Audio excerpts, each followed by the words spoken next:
Biblia. Tumekuwa na mafundisho mengi ya muda kidogo, lakini tunaendelea. Mungu anatupa neema katika kuendelea kujifunza kwake. Niliweka msingi wa habari ya kuzaliwa mara ya pili, kwamba kuzaliwa mara ya pili maana yake nini? Maana yake nini? Bwana Yesu asifiwe sana. Tukasoma Injili ya Yohana, tukajifunza kutoka Yohana 1:12 mpaka 13. Bwana Yesu asifiwe sana.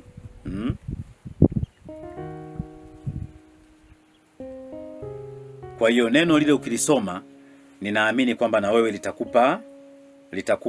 litakupa maana fulani. Bwana Yesu asifiwe sana. Kwa hiyo mimi leo ninasogea, tulifundisha habari ya kuzaliwa mara ya pili. Maana yake sijafika hasa kufundisha kuzaliwa maana yake halisi ni nini, lakini hapa ninachokitafuta ni kwamba ni kutengeneza msingi wa watu kuelewa kwamba kwa nini imetupasa kuzaliwa mara ya pili, ama kuzaliwa mara ya pili ni kitu gani. Kwa hiyo nikasema katika pointi yangu ya kwanza hiyo A1 nikaeleza sababu 9 kuzaliwa mara ya pili si kitu gani. Kwa hiyo kama utakuwa unataka kujifunza somo hilo, basi rudi katika vipindi vyetu ambavyo vimetangulia. Naamini kabisa Roho wa Mungu atakuhudumia na utaelewa kwamba kuzaliwa mara ya pili maana yake ni nini. Bwana Yesu asifiwe sana.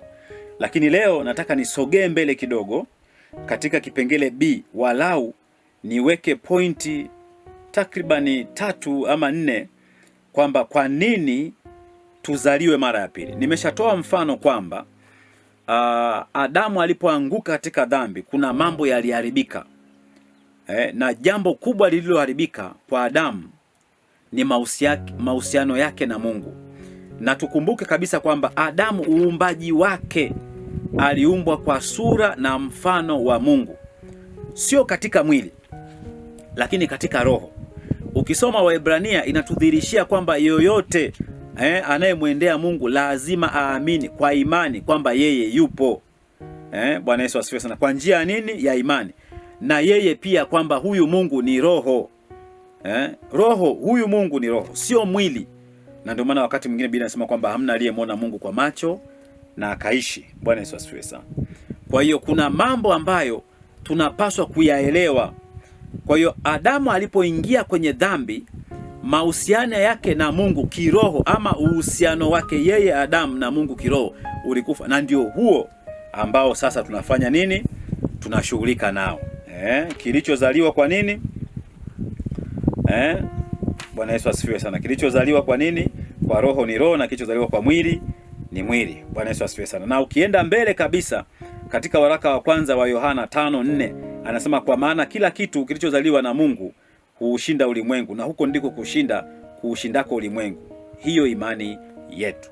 Unapozaliwa katika ulimwengu wa kiroho, basi wewe unakuwa na nguvu ya kufanyeje?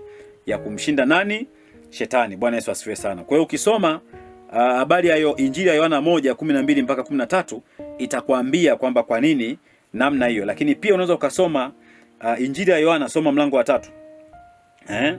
Yesu akamwambia, amini amini nakwambia, mtu asipozaliwa mara pili hawezi kuona ufalme wa Mungu. Manake huwezi kuingia katika ufalme wa Mungu, huwezi kuuona na huwezi kuurithi ufalme wa Mungu. Nimeelezea habari za Nikodemo. Nikodemo akamwambia, awezaje mtu kuzaliwa akiwa mzee? Aweza kuingia tumboni mwa mamaye mara ya pili akazaliwa? Yesu akajibu, amini amini nakwambia, mtu asipozaliwa kwa maji na kwa roho hawezi kuingia katika ufalme wa Mungu. Sasa hapa juu anasema hawezi kuona ufalme wa Mungu, lakini hapa chini anasema hawezi kuingia katika ufalme wa Mungu. Na mara nyingi natumia haya maneno ninapofundisha. Ukienda sehemu nyingine, huwezi kuurithi ufalme wa Mungu usipozaliwa mara ya ngapi? Mara ya pili. Bwana Yesu asifiwe sana. Na hapa anaposema kwa maji na kwa nini? Na kwa roho. Maji yana maana yake kibiblia, na hii roho inayozungumzwa hapa ina maana yake. Bwana Yesu asifiwe sana. Ukienda mbele anasema kilichozaliwa kwa mwili ni mwili, na kilichozaliwa kwa roho ni roho. Usisajabu ya kuwa nalikwambia hamna budi kuzaliwa mara ya pili. Sikiliza, anasema upepo huvuma uendako, na sauti yake waisikia, lakini hujui unakotoka wala unakokwenda. Kadhalika na hali yake mtu na hali yake kila mtu aliyezaliwa kwa Roho. Nikodemu akajibu akamwambia, yawezaje kuwa mambo haya? Yesu pia akawa anamshangaa Nikodemu. Sasa mimi leo nisingetaka nizame sana hapa, lakini ninachotaka kukwambia, tengeneza uhusiano wako na Mungu kiroho. Tengeneza uhusiano wako na Mungu kwa kuzaliwa mara ya pili. Unapozaliwa mara ya pili, kuna mambo yanaimarika kwako katika ulimwengu wa nini? Wa kiroho. Sasa kwa nini tuzaliwe mara ya pili? Nilifundisha somo kwamba Mungu alipomuumba mwanadamu alimuumba kwa sura na mfano wake. Lakini ili kumtambua huyu Mungu, kuna somo nimefundisha tunawezaje kumjua Mungu. Kuna mambo takribani 4 ya kuyaangalia ambayo yanaweza yakakwambia kwamba hakika Mungu yupo. Achana na uumbaji unavyoonekana, mimea jinsi ilivyo, milima si na mabonde, hali ya hewa, sijui mbingu na vitu gani na huko chini, namna ambavyo ulimwengu umetengenezwa kwa ajabu kabisa, tunaona katika macho yetu ya nyama. Bwana Yesu asifiwe sana. Lakini ninachotaka kusema hapa ni kwamba unaweza ukamtambua Mungu kwa uwepo wake. Katika uwepo wake huu, tizama vitu jinsi vilivyo. Jikague wewe mwenye jinsi ulivyo. Wataalamu walisema kuna makundi 4 ya damu. Lakini nafikiri kama sio BBC ni DW ilipost, nafikiri BBC iliposti kwamba kuna grupu la 5 limetambuliwa na wanasayansi. Jiografia iliandika na kuweka ukubwa wa bara la Afrika, lakini inaonekana kwamba vipimo havikuwa sahihi. Watu wanadai upimaji eneo sahihi la Afrika, lakini wanasayansi wanasema kuna gap linalokuwa na vitu kama hivyo, labda baadaye bara litagawika na vitu kama hivyo, I don't know. Lakini mimi ninachosema kwamba muangalie Mungu katika uwepo wake. Jambo la pili, angalia asili. Ninazungumza hivi kwa sababu kuna mahali nataka tufike. Na natumia muda mwingi sana kwa sababu nataka na wewe ndugu mtazamaji na msikilizaji wangu unielewe ninapozungumza haya mambo. Na wakati mwingine ukiona nafundisha sieleweke, ninakusirudi katika Biblia. Roho Mtakatifu ndiye mwalimu wa kweli, atakufundisha na kukukumbusha. Bwana Yesu asifiwe sana. Kwa hiyo asili yake unaweza ukajua, kuna pointi pale ambazo nilifundisha kwamba asili ya Mungu ni ipi. Lakini 3 ni kazi zake. Mungu anazo kazi. Unaweza ukaangalia kazi za Mungu na ukajua kabisa kwamba hili jambo ni sawa sawa. Namba 4 ni tabia. Kwa hiyo unapokufa wewe kiroho, ama Mungu roho yake inapotoka ndani yako ikawa nje, manake jambo la kwanza linalokufa ni katika haya mambo 4. Kuna vitu vinaharibika katika haya mambo 4. Sasa haya mambo 4 yanapoharibika, ndio hayo ambayo leo nafundisha kwamba tengeneza hayo mambo ili ukapate kuzaliwa mara ya pili, ili roho wa Mungu apate kuingia na kuishi ndani yako, akakuimarishe katika sehemu ambayo ulikuwa dhaifu. Bwana Yesu asifiwe sana. Kwa hiyo ziko sababu ambazo zinatufanya ama zinakufanya uzaliwe mara ya pili. Fungua Biblia yako katika kitabu cha Warumi. Fungua Warumi sura ya 5, alafu tusome aya ya 12. Neno la Mungu linasema, kwa hiyo kama kwa mtu mmoja dhambi iliingia ulimwenguni, na kwa dhambi hiyo mauti, na hivyo mauti ikawafikia watu wote kwa sababu wote wamefanya nini? Wamefanya dhambi. Soma hicho kipengele. Mimi naruka naenda 18. Inasema, basi tena kama kwa kosa moja watu wote walihukumiwa adhabu, kadhalika kwa tendo moja la haki watu wote walihesabiwa haki yenye uzima. Kuna haki alafu kuna haki yenye uzima. Ulimwengu wa sasa hivi una tabia ya kuhesabia watu haki hata kama hawana haki. Yaani wanaondoa ile kweli. Mungu alimwambia Musa kwamba hao watu watakuwa watu wangu, nami nitakuwa Mungu kwao katika kweli na haki. Kwa hiyo kweli lazima itangulie, alafu haki lazima ifuate. Lakini dunia sasa hivi hivyo vitu havipo. Watu wanahesabiwa haki hata katika maeneo ambayo unaona kabisa kwamba hii hapa ni dhuluma. Bwana Yesu asifiwe sana. Kwa hiyo hapa anasema, basi tena kama kwa kosa moja watu wote walihukumiwa adhabu, kadhalika kwa tendo moja la haki watu wote walihesabiwa haki yenye uzima, kwa sababu kama kwa kuasi kwake mtu mmoja watu wengi waliingizwa katika hali ya wenye dhambi, kadhalika kwa kutii kwake mmoja watu wengi wameingizwa katika hali ya wenye haki. Maana yake ni nini? Sababu ya kwanza B, ile B moja, kwamba kwa nini uzaliwe mara ya pili. Tunasema kwamba ni lazima kutengeneza mwili ili upate tabia ya asili. Na hapa sio tabia tu, sio tabia tu. Ziko kazi ambazo Mungu anazitaka sisi tufanye, maana yake utakuwa na uwezo wa kufanya kazi hiyo. Lakini pia umeshatengeneza asili, kwa hiyo kuna asili, kuna kazi, kuna tabia ili ugaini hivi vitu vitatu vitakavyokusaidia katika maisha yako. Bwana Yesu asifiwe sana. Lakini pia sogea mbele, ukasome Warumi ule mlango wa 8, soma aya ya 5. Anasema kwa maana wale waufuatao mwili huyafikiri mambo ya mwili, bali wale waitafutayo roho huyafikiri mambo ya roho. Sijui kama unapata kitu. Na mtu wa mwilini kuyatafakari mambo ya rohoni hawezi, kwake ni upumbavu.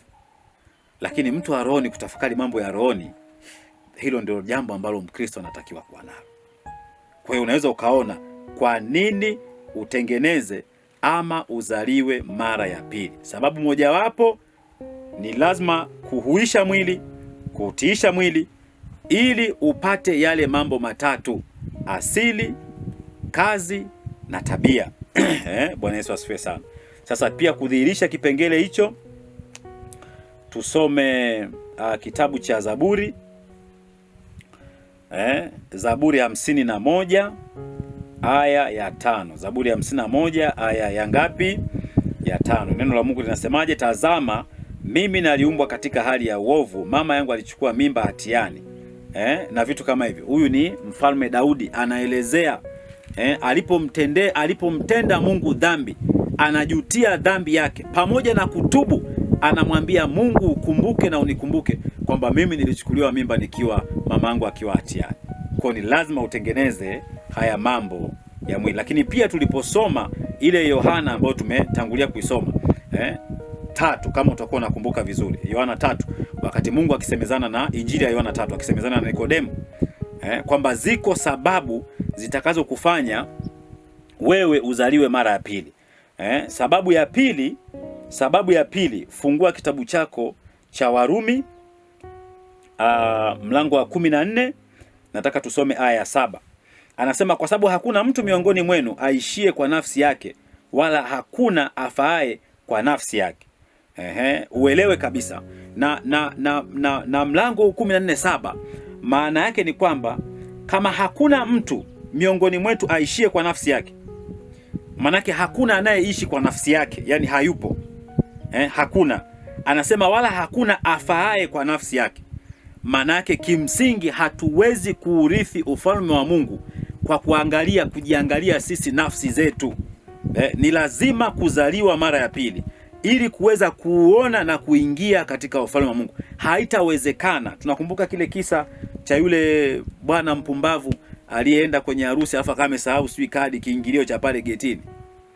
Kwamba utaingiaje pale kwenda katika ufalme wa Mungu. Lakini ukisoma ile Yohana, Injili ya Yohana 3:3 inasema Yesu akamjibu akamwambia, mimi nakwambia mtu asipozaliwa mara ya pili hawezi kuona ufalme wa Mungu. Lakini ukienda pale 2 chini pale 5 anasema kwamba Yesu anasema amini mtu asipozaliwa kwa maji na kwa roho hawezi kuingia katika ufalme wa Mungu. Kwa hiyo sisi ili tuweze kuingia kuwa warithi, partakers, neno la Mungu linasema partakers of the divine nini, sijui vitu gani, sijui uko mbele huko. Malizia wewe mwenyewe uliyosoma Kiingereza. Kuna vitu vitakavyotusaidia, ni lazima tuelewe. Lazima tuwe na nidhamu ya kujua kwamba tunatakiwa kutembeaje katika realm of the spirit. Realm of spirit. Bwana Yesu asifiwe sana. Kwa hiyo hapa ni kwamba usipozaliwa mara ya pili huwezi kuona, usipozaliwa mara ya pili huwezi kuingia. Lakini sababu ya 3, bila uzazi mpya huwezi kupata uzima wa kiroho. Haiwezekani. Lazima uzaliwe upya ili uwe na chances, uwe na faida ya kuweza kuupata uzima wa kiroho. Bwana Yesu asifiwe sana. Huwa anasema kwamba watu wana kiburi kwa sababu ya uzima wa ugali. Ugali ndio unaoipa nafsi nguvu, lakini hapa tunataka kujua kwamba ni lazima mtu azaliwe mara ya pili, ni lazima mtu apate uzao mpya ili huyu mtu aweze kupata uzima wa kiroho. Kwa hiyo mpaka hapo sasa naamini utakuwa umeshaanza kuelewa. Bado swali langu la msingi ni lile lile kwamba anazaliwa mara ya pili ndo anaokoka, ama anaokoka ndo anazaliwa mara ya pili, ama vyote viwili vinatokea kwa mara moja. Vyote viwili vinatokea kwa mara moja, ama haya yote mawili yana maana moja? Naomba uniwekee hapo komenti zako ili na mimi niweze kujua kwamba msikilizaji wangu kuna kitu ambacho unakifuatilia na tuko pamoja. Basi nikushukuru, asante kwa kuwa pamoja na mimi. Naamini nitakaporudi sasa ndio nitafundisha sasa kuzaliwa mara ya pili maana yake ni nini, na hapo kuna pointi takribani 4 kali kabisa nzito ambazo nitafundisha kuzaliwa mara ya pili maana yake nini. Tukimaliza somo hili tunaingia kwenye wokovu, tunachakata pia kwenye wokovu, alafu tutapata summary moja ambayo inafanya kwa habari ya kuzaliwa mara ya pili kiasi, inafanya kwa habari ya wokovu kiasi, alafu tunapata majibu kipi kati ya hiki kinatangulia, ama vyote viwili vinatokea kwa mara moja, ama vyote viwili ni kitu kimoja. Mungu akubariki sana. Naomba tukutane katika